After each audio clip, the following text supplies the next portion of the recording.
Hello, awesome teachers! Are you ready for today's micro lecture? Today, let's talk about working with textbooks, the advantages and disadvantages. Let's begin by talking about the advantages of using textbooks.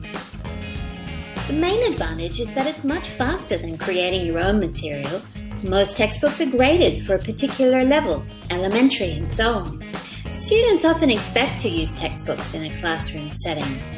And textbooks are great for new teachers who might not be ready to create materials themselves. But there are some disadvantages. Most textbooks are created for a general audience, which means the content might not meet the needs or interests of your specific learners.